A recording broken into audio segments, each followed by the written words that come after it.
Et c'est assez incroyable que vous ayez tous les deux choisi un thème commun, finalement, alors des histoires totalement différentes, mais vous mettez en lumière des sans-abri. À une époque où on aime tout ce qui brille, où les SDF sont de plus en plus nombreux, mais où on les rend de moins en moins visibles, vous les mettez en scène. C'est étonnant, d'ailleurs, que vous soyez trouvé sur ce terrain-là quand très peu de gens parlent des SDF. Généralement, les SDF, on en parle quand il y a un nouveau président de la République qui dit qu'il va éradiquer le problème des SDF. Voilà. Donc, et puis très vite, on s'aperçoit que on oublie le problème et qu'on les revoit bien sûr dans les rues et que la population augmente et ce sont de plus en plus des jeunes. Moi, je suis tombé sur ce texte de Joseph Roth que je connaissais. J'en ai fait une lecture il y a quelque temps et j'ai trouvé la force le potentiel théâtral de ce texte. C'est un écrivain autrichien. C'est un écrivain autrichien qui est revenu se réfugier à Paris en 1933 pour fuir le régime hitlérien. Et donc, il a écrit, c'est sa dernière œuvre. Qui est sortie après son décès. Qui est sortie post-mortem, qui est sortie après sa mort. Et il raconte l'histoire de cet Andreas qui rencontre un homme qui a de l'argent sur les quais de la Seine, qui va lui proposer une somme d'argent importante parce que lui a décidé de vivre la vie des plus pauvres. Andreas, c'est un clochard, comme on disait avant ? C'est un clochard. C'est un clochard, comme on pu en interpréter à l'époque, dans ces années-là, un peu Jean Gabin. D'ailleurs, il y a quelque chose de Michel Simon, Jean Gabin, de ces films des années 40, sauver des 50, eaux, des choses comme ça. Le mot SDF ne convient pas. D'ailleurs, le mot SDF est une terminologie. D'abord, c'est un sigle. C'est un acronyme, c'est un sigle administratif, parce qu'SDF, on ne peut pas trouver d'adresse. Mais ça exclut du champ de la littérature le vagabond, le clochard, l'homme errant, le solitaire, l'ermite. Et ça unit celui qui n'a pas eu le choix, qui est dégringolé socialement, et celui qui a choisi, parce que il y en a de plus en plus face à la manière dont la société les traite, face à ce qu'on leur propose comme solution de repli. Dans un moment, ils décrochent. Absolument. Et ils retrouvent une sorte de bulle sociale à eux. Ils reconstituent un univers humain dans une société totalement inhumaine qui ne veut plus d'eux. Ce qui est intéressant, c'est que ce texte a été écrit dans les années 30 et pour autant, on voit bien qu'aujourd'hui, en 2020, on pourrait réécrire potentiellement à peu près la même histoire. Oui, il est d'une actualité brûlante parce qu'en même temps, après l'épreuve du confinement qu'on a tous vécu, il nous met en face d'une réflexion vraiment très intéressante sur nos besoins qu'on nous a créés. Il y a des besoins dont on peut très bien se passer. Donc, sur notre société consumériste, sur notre soif comme ça toujours d'augmenter, de grandir, de plus, de consommer. Votre personnage, il fait penser quand même un peu à Jean Valjean, qui quand même, dans une partie des Misérables, Jean Valjean est un vagabond, jusqu'à ce qu'il construise sa situation et qu'il devienne un industriel. Il est vagabond, il a volé un pain, il quitte le bagne, il pique 5 francs de l'époque à Petit Gervais, il est encore vagabond et ensuite il va se racheter à lui-même, mais il y a un rachat dans votre histoire. C'est l'histoire d'une rédemption, c'est-à-dire que c'est un homme aussi qui tient à son honneur, comme il le dit dans la pièce de la légende du Saint-Buveur. Et qui promet de rembourser cet argent. Il s'engage sur son honneur à rembourser cet argent. Et c'est donc l'histoire de cette promesse. Est-ce qu'il va y arriver ou est-ce qu'il ne va pas y arriver? Mais c'est aussi un homme digne. C'est quelqu'un qui tient aussi à sa dignité. Mais c'est ça qui m'a plu aussi beaucoup. Alors on va évidemment parler de votre personnage, à vous, qui est beaucoup plus contemporain, puisque ça se passe à l'ère du confinement. Ça se passe aujourd'hui, oui. Ça commence le 17 mars 2020. La veille. Et en fait, mais c'est un peu la même composante, c'est-à-dire cette dignité. Et puis le fait, mon personnage aussi va recevoir quelque chose d'extraordinaire. Il lui arrive au moment où tout se referme pour tout le monde, quelque chose qui va le rouvrir complètement, et il va retrouver le premier amour de sa vie qui vient le chercher pour se confiner avec lui. Et là encore, il y a quelque chose qu'il va devoir rembourser, il y a quelque chose qu'il va devoir... quand on nous offre une chance, ça crée un devoir. Ça crée un devoir qui vous structure, qui vous restructure, qui vous donne un but. Quand les gens attendent quelque chose de vous, vous êtes déjà partiellement sauvé. Mais Didier Van Colaap, il faut quand même raconter le début de votre roman, qui est quand même à dormir. J'aurais bien aimé... C'est un truc de dingue. Mais, oui, c'est un truc de dingue. Mais j'aurais bien aimé qu'on voit d'abord un peu de la bande-annonce. La bande-annonce de la pièce, et puis après... Des images. Voilà. Passe les jours et passe. Voici un pourboire. Mais faites attention de ne pas tous les penser à boire. Ni temps passé, ni les... Il s'aperçut qu'il ne lui restait plus qu'un billet de 50 francs et de la petite monnaie. Là, tout d'un coup, il avait peur. Dans la lueur du petit matin, au milieu de la ruelle déserte, il se sentait pauvre.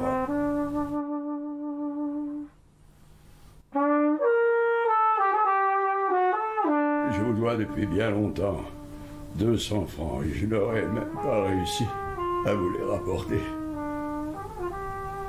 Très simple de moi. Mais vous ne me devez pas d'argent? Vous le portez entièrement, ce spectacle, ce seul en scène, jusqu'à la musique. C'est quoi cette trompette? C'est un bugle. Un bugle. C'est une trompette avec des graves, avec un pavillon un peu plus grand. Donc il y a des sons assez graves, un peu comme le violoncelle. Donc, et je me suis mis à cet instrument pour ce spectacle. Donc depuis 2 ans, je joue du bugle et je me suis pris d'affection pour... Mais vous chantez aussi. Et je chante aussi dans le spectacle. Mais oui. Alors, je me suis fait un spectacle un peu sur mesure. Ouais. Mais vous avez pris des risques quand même. Des risques? Bah oui, de jouer du bugle, de chanter. C'est vrai que jouer du bugle, ça fait bizarre. Quelqu'un vous appelle et vous répondez « J'ai un cours de bugle, je te rappelle ». Ça fait bizarre. Oui, non, mais c'est parce que d'abord, il y a une émotion dans la musique évidente qui est, c'est le langage universel, la musique. Donc j'ai entendu dans ce texte aussi la sonorité du bugle. C'est comme ça, et en même temps, je me fais plaisir parce que j'ai toujours adoré chanter. Je regrette qu'il n'y ait pas autant de comédies musicales en France. J'ai eu l'occasion de chanter avec Jane Birkin, qui m'avait demandé de chanter à plusieurs reprises. Oui, parce qu'elle savait que vous chantiez. Oui, elle le savait. J'avais chanté dans La femme de ma vie. J'ai dû chanter un petit peu dans les coulisses ou sur le plateau. Et puis, voilà, j'aime chanter. Donc, ce sont des extraits. Hein, c'est pas un tour de chant, mais voilà, je me fais en même temps plaisir. Et je pense que ça rentre aussi. J'ai choisi des poèmes d'Apollinaire, de Rutebeuf, qui vont très très bien avec ce texte de Joseph Roth. Et voilà, j'ai assemblé une adaptation qui passe de la musique à la poésie, au texte, et en même temps, j'imite des voix, parce que je fais tous les personnages, ce sont des voix différentes. Ça, c'est une vraie performance. Et je mets un peu ce petit don que j'ai depuis quelque temps de savoir imiter des gens. Ce petit don que j'ai depuis quelques temps. Parce que j'ai jamais exploité ça, mais ça, je m'amuse. Et les gens, ils prennent beaucoup de plaisir, d'ailleurs, à vous voir interpréter tous ces personnages. Je pense, oui. J'espère. Quand on est seul comme ça en scène, il y a... Et surtout avec une histoire comme celle-là, il doit se passer quelque chose avec le public de très particulier. Il n'y a pas de déperdition d'émotions, de sentiments. Vous êtes tout à eux et ils sont tout à vous.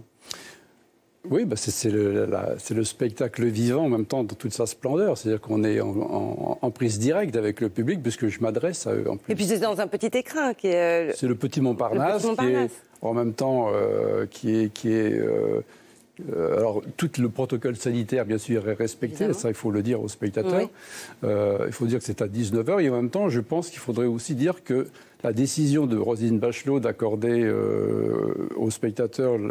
Une dérogation avec le billet du spectacle? Dérogation, disons, une souplesse avec le billet du spectacle, on puisse regagner son domicile facilement, même si on dépasse 21h. C'était, je trouve, une très bonne idée. Qui a été balayée d'un revers de main par notre Premier ministre, ce qui est une erreur, je pense. Donc on espère qu'on revienne là-dessus et qu'on permette aux spectateurs aussi de continuer à aller au théâtre, parce que le théâtre est quand même, que ce soit la littérature... De continuer à vivre. À vivre. Vous êtes quand même adapté avec des horaires à 19h. Oui, voilà. Ça se termine à 20h15, le spectacle est assez court, mais... Toutes les personnes en dehors, au-delà du périphérique, ça pose problème. Bon, l'histoire. Alors, l'histoire. Donc, on en revient à Didier. Ah ben, Didier, à dormir debout, ça commence, c'est incroyable. Non, mais moi, je reviens à la prise de risque. Mais après, on va y arriver. Mais cette prise de risque, c'est de parler de sans-abri.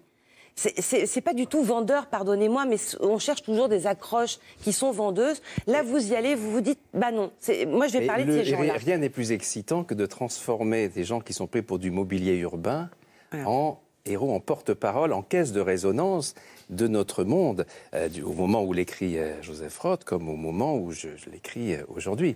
Et j'ai vraiment décidé d'écrire ce livre juste avant le confinement, parce que j'avais terminé un autre manuscrit qui était programmé en avril. On s'est douté que ce serait... Ah, donc vous ne l'avez pas publié, il sera publié plus tard. Voilà, c'est ça pour après, parce qu'en fait, je me suis dit, je vais pas rester les bras croisés dans ce moment difficile pour un auteur où son texte lui appartient plus et n'appartient pas encore au lecteur.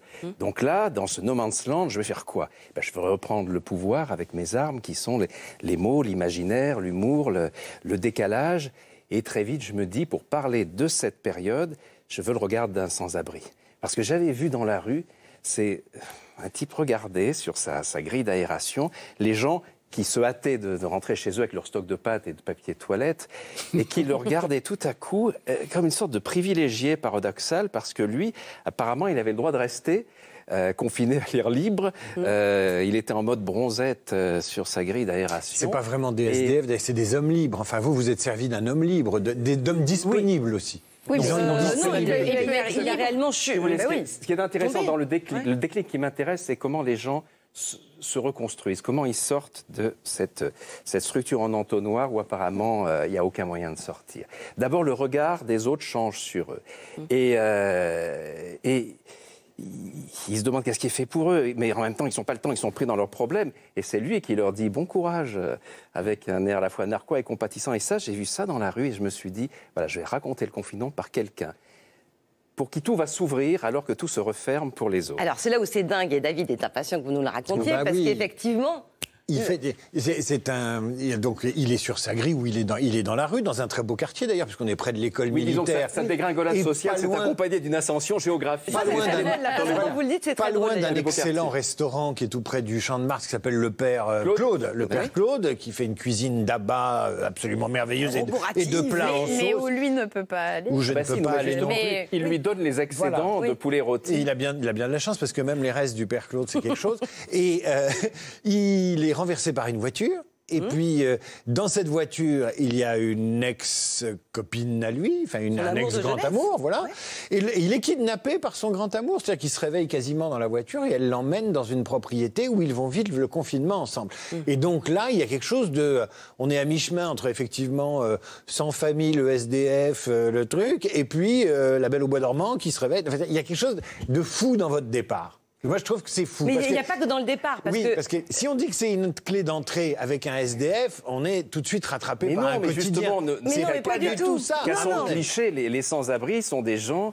Je préfère d'ailleurs le terme de sans-abri, mais les gens sont des gens à qui il peut arriver des choses extraordinaires, à condition qu'ils en fassent quelque chose. Et là, déjà, l'idée que cette femme, qui a été son premier amour à 17 ans, et dont ils se sont perdus de vue depuis 22 ans. Et ça veut dire qu'elle a retrouvé... Lui a été prof, hein, comme il dit, c'était pas un SDF de souche. Il avait une autre vie avant. Il était prof et on a évidemment une pensée très émue pour la famille de Samuel Paty et pour l'horreur qui lui est arrivée. Mon héros, lui... a juste été lapidé dans les réseaux sociaux après avoir eu un problème avec une élève et l'éducation nationale voulait lui dire on vous met en disponibilité le temps que ça se calme, et lui a tellement mal pris ça qu'il a balancé sa démission. C'est la dignité dont parlait Christophe, c'est l'action de dignité d'honneur, et il préfère justement ce qui est apparemment un suicide au long cours sur la voie publique, un peu provoque en même temps. Il y a l'assiette où les gens peuvent mettre de l'argent, et puis il y a un petit panonceau qui remercie en 5 langues, incluant le latin. C'est un prof de français. C'est une manière de dire beaucoup de choses aux gens qui passent. Voyez. C'est intéressant parce que vos deux personnages, Andrea et Luca, ils ont tous les deux cette injustice qui les mène à la rue. Ce sont deux hommes bien, deux hommes bons, et qui se retrouvent à la rue par une injustice invraisemblable. Des accidentés de la vie, quoi. La vie ne leur a pas forcément souri, donc ils ont... Et en même temps... Ils ont choisi aussi, parce que c'est une époque, dans les années, bien sûr, 40-50, il y avait aussi qu'on appelait des clochards, des gens qui choisissaient aussi de vivre aussi un homme libre, comme c'est-à-dire en dehors aussi des contingences. Et donc, mais en tout cas, mon personnage, lui, il est quand même... il a une histoire assez qu'il a cassée. Donc lui, il se retrouve sur les... Et en même temps, Paris, c'est la gestion de cette cassure qui fait que ce sont restés des hommes droits, fidèles à ce qu'ils sont, et face à quelque chose de merveilleux qui leur arrive dans la vie, que ce soit un don d'argent comme ça, ou ces retrouvailles miraculeuses. Ça veut dire que cette fille a retrouvé sa trace, qu'elle l'a pisté, qu'elle a décidé de le sauver, entre guillemets, mais elle va lui demander quelque chose qui est bien au-delà de retrouvailles amoureuses dans ce décor complètement détruit dans lequel il s'était connu, cette grande propriété. Les parents de Lucas, sans-abri, étaient les gardiens de ce domaine. Elle, c'était la fille de la boulangerie qui venait faire le ménage. Et il y a eu un massacre. Et il y a eu un cambriolage qui a mal tourné, qui fait que tout ça s'est arrêté d'un coup. Il n'a plus de nouvelles d'elle. Lui, il a été pris en charge par la DAS et tout, de foyer en foyer. Puis l'internat, il était devenu prof et tout. Et là, si elle revient à ce moment-là, c'est évidemment pas un hasard. Ça commence évidemment comme une espèce de conte de fées, dans un cadre très réaliste. Et puis, on découvrira, c'est une série de rebondissements qu'il ne faut pas évidemment entamer pour les gens qui l'ont pas encore Mais c'est malin lu. parce que ça vous permet de parler de plein de thèmes qui vous sont très chers, notamment l'écologie par exemple. Oui. Oui, c'est en effet, comme disait Christophe, cette épreuve nous a amené à nous poser la question cruciale, qu'est-ce qui est vraiment important? À une époque où on est privé de liens, au moment du confinement, où on est privé de cette liberté fondamentale de sortir, en même temps on se rend compte que la Terre prend un autre visage, que tous ces animaux qui sont dans la ville, ces guerres qui s'arrêtent, etc. Et Audrey, la jeune femme qui vient de rechercher, dit à un moment, il fallait que la planète ferme pour que les cœurs s'ouvrent. Et bien sûr, on a vu dans ce confinement le meilleur et on a vu le pire, comme toujours. L'héroïsme au quotidien, les dévouements, les solidarités, la délation, les lettres pour dénoncer les gamins qui jouaient au foot, les gens qui ne respectaient pas les distances, qui faisaient trop souvent leur cours. Et les soignants qui étaient priés par d'aller vivre la copropriété, d'aller vivre ailleurs parce qu'ils étaient frontalement contaminateurs de par leur profession. Donc on a eu des choses, et on a eu des lettres de dénonciation au ministère de la Santé qui atteignaient quasiment les chiffres de dénonciation de juifs sous l'occupation. Donc mais il y a ça, et puis il y a le reste. C'est-à-dire que ces situations-là qui vous mettent face aux choix nécessaires agissent aussi comme des révélateurs. Vous agissez comme des antidépresseurs, tous les deux. Vous avez le sentiment de donner un peu ça. Je crois que c'est ce que vous dites assez souvent. Mais vous aussi, vous avez l'impression qu'en allant au théâtre, en jouant au théâtre, vous renforcez notre système immunitaire. C'est le rôle du théâtre aussi, c'est libératoire. On a besoin aussi d'aller se confronter On se pose des questions dans notre vie aussi. Encore plus aujourd'hui, où il s'agit peut-être de changer de paradigme, de faire des choix de société. Le théâtre est là aussi pour nous interroger et puis se réunir ensemble et partager des émotions et échanger des idées ensemble.